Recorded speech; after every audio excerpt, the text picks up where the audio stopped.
Hi friends, నేను మీ కృష్ణ. ఈరోజు వీడియోలో ఈవీఎస్ అనేది థర్డ్ నుంచి ఫిఫ్త్ వరకు ఉంటుంది కదండి.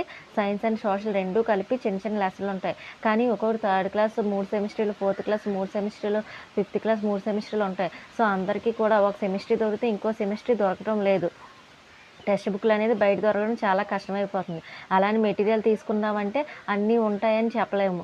సో అందుకని ప్రతిదీ థర్డ్ నుంచి ఫిఫ్త్ వరకు కూడా ఈవీఎస్లోని ప్రతి లెసన్లోని కూడా మనకి ఏ అయితే ఇంపార్టెంట్ పాయింట్లు ఉంటాయో అవన్నీ కూడా రాయడం జరిగింది. సో దాని గురించి తెలుసుకోబోయే ముందుగా ఈ వీడియోని మీరు మొదటిసారి చూస్తున్నట్లయితే మన ఛానల్ని సబ్స్క్రైబ్ చేసుకోండి.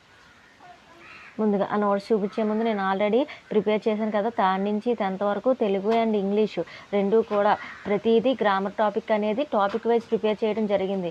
అంటే సందులన్నీ ఒక దగ్గర, సమాసాలన్నీ ఒక దగ్గర, అర్థాలన్నీ ఒక దగ్గర, పర్యాపదాలన్నీ ఒక దగ్గర, ఇలా ప్రతిదీ కూడా తెలుగులోని థర్డ్ నుంచి 10th వరకు కూడా గ్రామర్, పదజాలం ఎక్కడి నుంచే స్టార్ట్ అవుతుందో, పదజాలం నుంచి ఏ గ్రామర్ ఉందో అది మొత్తం కూడా థర్డ్ నుంచి 10th వరకు టాపిక్ వైజ్ ప్రిపేర్ చేయడం జరిగింది. ఇంగ్లీష్ కూడా సేమ్ అంతే. వొకాబులరీ నుంచి ఉన్న ప్రతి గ్రామర్ టాపిక్ కూడా ప్రతిదీ టాపిక్ వైజ్ ప్రిపేర్ చేయడం జరిగింది. అంటే టెన్సెస్ అన్నీ ఒక దగ్గర, సినోనిమ్స్ అన్నీ ఒక దగ్గర, యాంటోనిమ్స్ అన్నీ ఒక దగ్గర, ఇలా ప్రతిదీ థర్డ్ నుంచి 10th వరకు. ఎందుకంటే కొంతమంది దగ్గర టెక్స్ట్ బుక్స్ ఉండొచ్చు, ఉండకపోవచ్చు. అలానే మనం టెక్స్ట్ బుక్ గ్రామర్ వదిలేస్తే మనకి మార్క్స్ పోయే అవకాశం ఉంటుంది. సో అందరికీ అలా పోకుండా, టెక్స్ట్ బుక్ లేని వాళ్ళకి కూడా ఇబ్బంది లేకుండా, చాలామంది పిల్లలుండి వేరే వర్క్స్ చేసుకుంటే ఇలా ప్రిపేర్ చేసుకోవడానికి టైం లేదు, మీకు సెండ్ చేయండి మేడం అని అడుగుతున్నారు. సో అందరి కోసమని ఈ పీడిఎఫ్ థర్డ్ నుంచి 10th వరకు తెలుగు అండ్ ఇంగ్లీష్ ఓన్లీ గ్రామరే కంటెంట్ మళ్ళీ నేను రాయలేదు. గ్రామరే టాపిక్ వైజ్ ప్రతిదీ కూడా తయారు చేయడం జరిగింది. సో అది మీకు కావాలనుకుంటే తర్వాత టెక్స్ట్ బుక్స్ ఏంటని అడుగుతున్నారు. థర్డ్ నుంచి 8th వరకు 2024 టెక్స్ట్ బుక్స్, 9th అనేది 2024 టెక్స్ట్ బుక్తో పాటు ఓల్డ్ కూడా రాశాను. ఎందుకంటే తెలుగు కానీ ఇంగ్లీష్ కానీ 9th క్లాస్ గ్రామర్ అనేది చాలా బాగుంది, అందుకని ఓల్డ్ కూడా రాశాను. 10th అనేది ఓల్డ్, ఎందుకంటే 10th క్లాస్ ఓల్డే ఇచ్చారు కాబట్టి 10th అనేది ఓల్డ్. మీరు ఫోన్పే చేయాల్సిన నెంబర్ 7702431326 ఏంటి 7702431326 నెంబర్కి ఫోన్పే చేస్తే కృష్ణకుమారి అని పేరు వస్తుంది. తెలుగు అయితే 120 రూపీస్, ఇంగ్లీష్ అయితే 100 రూపీస్, ఈవీఎస్ అయితే 40 రూపీస్ చెప్తున్నాను. ఈవీఎస్ ఇప్పుడు చూపిస్తాను, మీకు నచ్చితే తీసుకోండి, లేకపోతే లేదు. ఎందుకంటే ఈవీఎస్ మనం అన్ని టెక్స్ట్ బుక్లు చదివే కన్నా ఇవి పాయింట్ల వైజ్ ఈజీగా ఉంటాయి కాబట్టి ఒక 20 పేపర్లో 3rd, 4th, 5th కంప్లీట్ అయిపోయింది. సో మీరు అన్ని పుస్తకాలు చదివి కన్నా ఇది డైరెక్ట్గా చదివేసుకుంటే మీకు ఈజీగా అర్థమైపోద్ది, టైం కూడా సేవ్ అవుతుంది. సో ఈవీఎస్ అయితే 40 రూపీస్. ఈవీఎస్ ఏ క్లాస్ నుంచి ఏ క్లాస్ వరకు అంటే 3rd నుంచి 5th వరకు. అర్థమవుతుందా? 3rd నుంచి 5th వరకు. తెలుగు ఇంగ్లీష్ ఒకసారి చూద్దాం.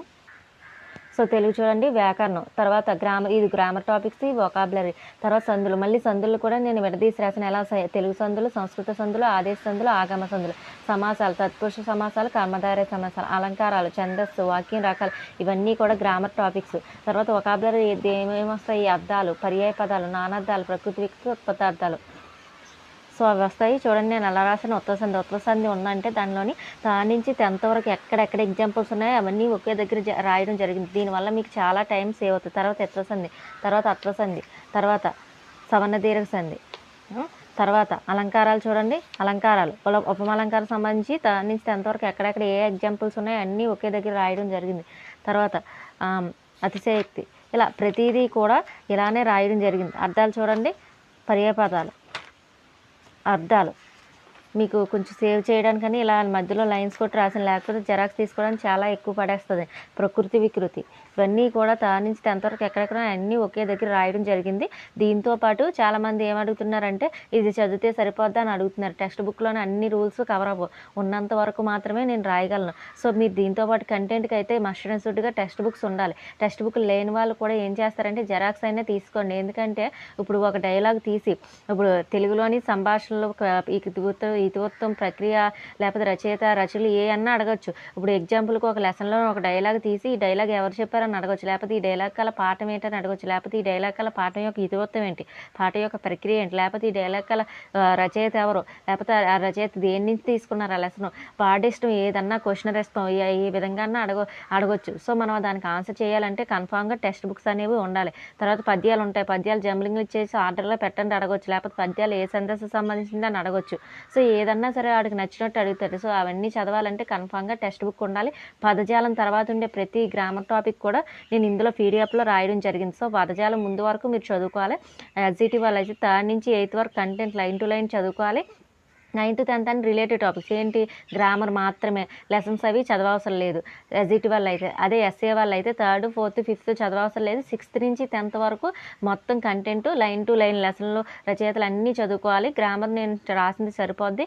తర్వాత ఏంటంటే వాళ్ళకి మెథడాలజీ అనేది ఉండదు. ఇంగ్లీష్ కానీ తెలుగు కానీ ఎస్ఏ వాళ్ళకి మెథడాలజీ ఉండదు. ఓన్లీ మొత్తం కంటెంట్ గ్రామర్ మాత్రమే 30 మార్క్స్కి ఇస్తారు. ఓకేనా ఫ్రెండ్స్, ఇది తెలుగు.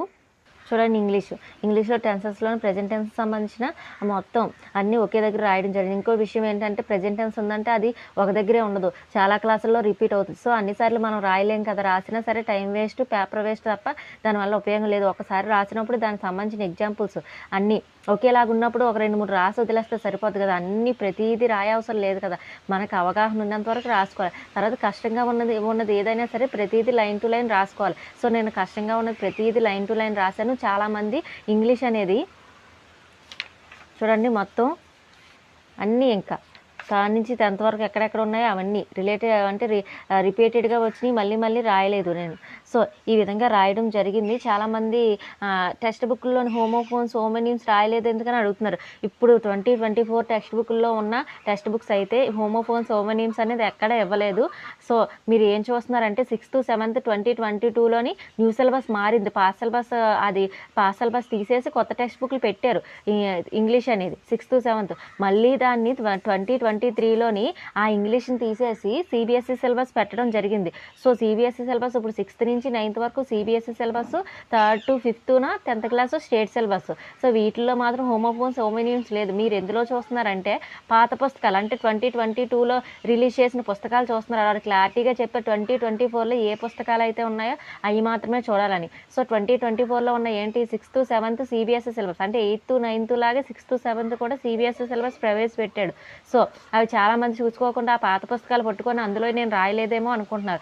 నేను కూడా డిఎస్సికే ప్రిపేర్ అవుతున్నాను, ఏది కూడా మిస్ అయ్యాను. సో 2024 సంబంధించి అన్ని పుస్తకాల్లోని అన్ని గ్రామర్ పాయింట్లు నేను రాయడం జరిగింది. ప్రతి కష్టంగా ఉన్నది చాలా సింపుల్గా ఉన్నాయో దానికి సంబంధించి ఒక 2-3 ఎగ్జాంపుల్స్ రాసి మిగతాయి రాయలేదేమో కానీ, రిపీటెడ్గా ఉన్నాయి ఒకసారి రాసి తర్వాత రాయలేదేమో కానీ, కష్టంగా ఉన్నది ప్రతిదీ కూడా నేను రాయడం జరిగింది. ఎందుకంటే నేను ప్రిపేర్ అవుతున్నాను కదా.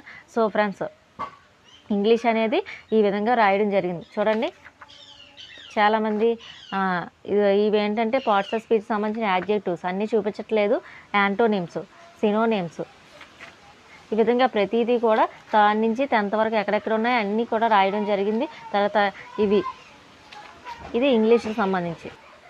సో తెలుగు కావాలంటే 120 రూపీస్, ఇంగ్లీష్ కావాలంటే 100 రూపీస్, ఈవీఎస్ కావాలంటే 40 రూపీస్. అదిపోతుంది నెంబర్ 7702431326. చూడండి 3rd క్లాస్ నుంచి రాశాను. 3rd క్లాస్లో ఫస్ట్ లెసన్ ఏంటి, అందమైన కుటుంబం. తర్వాత మన చుట్టూ ఉన్న మొక్కలు, తర్వాత మన చుట్టూ ఉన్న జంతువులు అది చాలా పెద్ద లెసన్. తర్వాత మన శరీరం, తర్వాత ఆహారం ఆరోగ్యం, తర్వాత నీరు ప్రకృతి వరం, తర్వాత మన ఇల్లు, ఊరికి పోదాం, మాట్లాడుకుందాం, ఆటలు వినోదం, తర్వాత దిక్కులు మూలలో. ఇవి 3rd క్లాస్ కంప్లీట్ అయింది. మొత్తం 11 లెసన్లు. తర్వాత 4th క్లాస్లో ఫస్ట్ లెసన్ కుటుంబం, తర్వాత హరిత ప్రపంచం.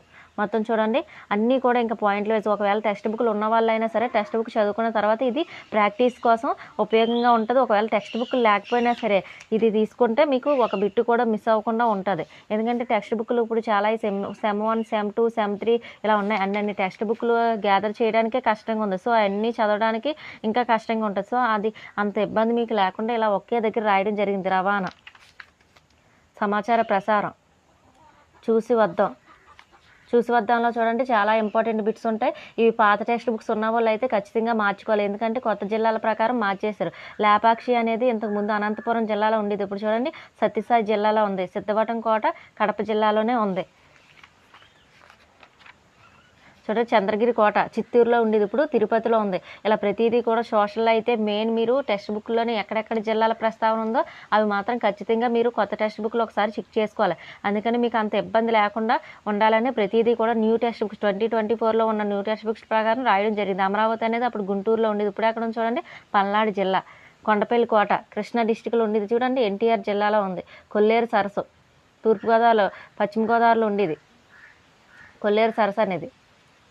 తర్వాత ఎక్కడుంది ఇప్పుడు, ఏలూరు జిల్లాలో ఉంది చూడండి. కోరింగ తూర్పుగోదావరిలో ఉండేది, ఇప్పుడు కాకినాడ జిల్లా. ఇలా ప్రతిదీ కూడా జిల్లాల ప్రస్తావన ఉన్నప్పుడు బొర్రా గృహాలు చూడండి, విశాఖపట్నం ఉండేది, ఇప్పుడు అల్లూరి సీతారామరాజు. బొబ్బులకోట విజయనగరం జిల్లా. సో ఇలా ప్రతిదీ జిల్లా ప్రస్తావన ఉన్న దగ్గర మీరు కరెక్షన్ చేసుకోవాల్సి ఉంటుంది. ఒకవేళ మీకు టెక్స్ట్ బుక్లు న్యూ దొరకకపోతే మీరు ఇలా నేను తయారు చేసిన పీడిఎఫ్ తీసుకున్నారంటే ఈజీగా ఉంటుంది. ఇక్కడ చూడండి జిల్లాలు వాటి పరిపాలన కేంద్రాలు అవన్నీ 28 జిల్లాలు వాటి పరిపాలన కేంద్రాలు. ఇక్కడ సేమ్ అని రాశాను కదా, సేమ్ అంటే సేమ్. విజయనగరానికి విజయనగరమే పరిపాలన కేంద్రం.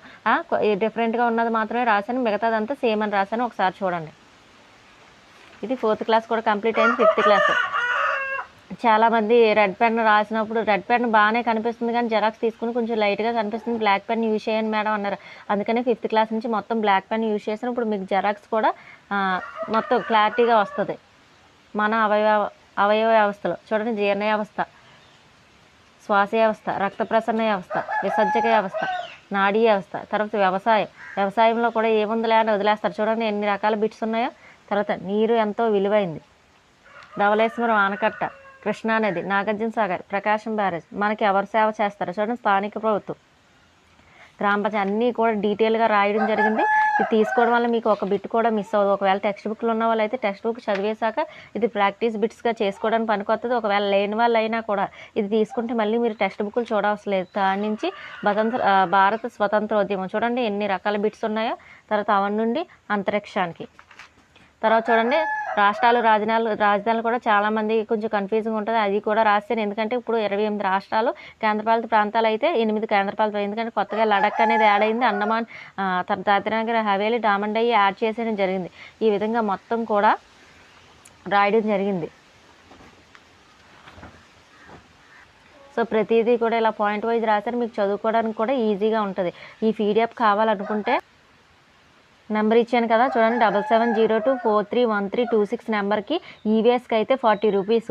ఫోన్పే చేసి స్క్రీన్ షాట్ తీసి ఫోటో పెట్టండి. మీకు ఏమన్నా డౌట్లు ఉన్నా సరే వాట్సాప్లోనే మెసేజ్ చేయండి. కాల్ చేస్తే నేను లిఫ్ట్ చేయలేను, ఎందుకంటే నేను ఒక పక్క చదవాలి, రాయాలి, తర్వాత యూట్యూబ్లో ఇవన్నీ పీడిఎఫ్లు రెడీ చేసి పెట్టాలి కదా. సో నేను కాల్స్ అనేవి లిఫ్ట్ చేయలేను, 1 2 రావట్లేదు లిఫ్ట్ చేసి మాట్లాడడానికి. మీకు ఎలాంటి డౌట్ ఉన్నా ఇదే నెంబర్కి వాట్సాప్ ఉంటుంది, వాట్సాప్లో మెసేజ్ పెడితే నేను రిప్లై చేస్తాను. తర్వాత ఏంటంటే మీకు మనీ సెండ్ చేసి ఫోటో పెట్టిన వెంటనే పీడిఎఫ్ రాలేదని టెన్షన్ పడిపోకండి, ఎందుకంటే నేను ఆ టయానికి ఆన్లైన్లో లేకపోవచ్చు, వచ్చిన పీడిఎఫ్ సెండ్ చేస్తాను. ఓకేనా ఫ్రెండ్స్. ఇంకోటి ఏంటంటే ఇంగ్లీష్కి పీడిఎఫ్ సరిపోద్దా అని అడుగుతున్నారు. ఈ టెక్స్ట్ బుక్లో సంబంధించి గ్రామర్ అన్ని రూల్స్ కవర్ అవ్వవు కదా, అన్ని రూల్స్ కవర్ అవ్వవు కాబట్టి దీంతోపాటు జనరల్ గ్రామర్ మీ దగ్గర ఎలాగో ఉంటుంది కాబట్టి ఇది అది. ఎందుకంటే టెక్స్ట్ బుక్లో మనం మిస్ చేయకూడదు కాబట్టి ప్రతిదీ కూడా రాయడం జరిగింది, లేని దాన్ని నేను రాయలేను కదా. సో ఉన్నంత వరకు రాశాను. సిలబస్ చూసి రాయండి మేడం, మీరు టెక్స్ట్ బుక్లో ఎలా రాసేస్తారని అడుగుతున్నారు కొంతమంది. నేను ఆల్రెడీ ముందే చెప్పాను, ఓన్లీ టెక్స్ట్ బుక్ గ్రామరు అని చెప్పి టెక్స్ట్ బుక్లో ఉన్నంత వరకే రాస్తాను. ఏ పబ్లికేషన్స్ ఏ మెటీరియల్స్లో కూడా టెక్స్ట్ బుక్లో గ్రామర్ ఇవ్వడం లేదు. సో నేను లాస్ట్ ప్రీవియస్ బిట్లు చూసినప్పుడు చాలా వరకు టెక్స్ట్ బుక్లో ఎగ్జాంపుల్స్ తీసిచ్చారు. మనకు జనరల్ గ్రామర్ అయితే అన్నిటి మీద మనకు ఒక అవగాహన ఉంటుంది, ప్రతిదీ క్లారిటీగా ఇస్తాడు. కానీ టెక్స్ట్ బుక్లో ఉన్నంత వరకే మాత్రమే నేను రాయగలను. సో టెక్స్ట్ బుక్లు గ్రామర్ కావాల్సిన వాళ్ళు మాత్రమే నాకు మనీ సెండ్ చేసి మీరు పీడిఎఫ్ సెండ్ చేయమనండి. సరేనా ఫ్రెండ్స్. తెలుగు అయితే మాత్రం కన్ఫామ్గా ఈ గ్రామర్తో పాటు మీ దగ్గర టెక్స్ట్ బుక్స్ ఉండాలి. టెక్స్ట్ బుక్స్ ఉన్నప్పుడే మీరు అది ఎలా ఇచ్చినా క్వశ్చన్ ఆన్సర్ చేయగలరు. సో లేని వాళ్ళైనా సరే పీడిఎఫ్ జెరాక్స్ తీసుకొని చదవండి. ఎస్ఏ వాళ్ళు అయితే 6th నుంచి 10th, ఎస్జిటి వాళ్ళు అయితే 3rd నుంచి 8th. ఓకేనా ఫ్రెండ్స్. మీరు ఎస్ఏ వాళ్ళకి అయితే మెథడాలజీ కూడా ఉండవు, తెలుగు ఇంగ్లీష్కి. తెలుగు కావాల్సిన వాళ్ళు 120 రూపీస్, ఇంగ్లీష్ కావాల్సిన వాళ్ళు 100 రూపీస్, ఈవీఎస్ కావాల్సిన వాళ్ళు 40 రూపీస్. ఓకేనా ఫ్రెండ్స్. మీరు ఇలా సెండ్ చేస్తే నేను చూసి ఆన్లైన్లోకి వచ్చాక పీడిఎఫ్ సెండ్ చేస్తాను.